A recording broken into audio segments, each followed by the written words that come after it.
হুম, গেমে নাকি নতুন গ্লোয়াল দিছে, চলো স্পিন করা যাক। আরে ভাই, গ্লোয়ালটা তো মারাত্মক, কিন্তু এখান থেকে কি কি বাদ দেই? এইটা না, এই কুত্তার খাবারটা বাদ দেই।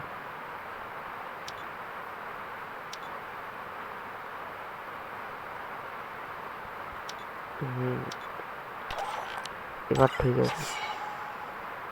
ওরে বাবা, ৭৭% ডিসকাউন্ট, চলো স্পিন দেই, পেয়েই যাব।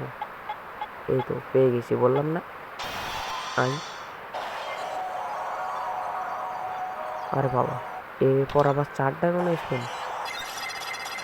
আরে কি ভাবলাম আর কি দিল।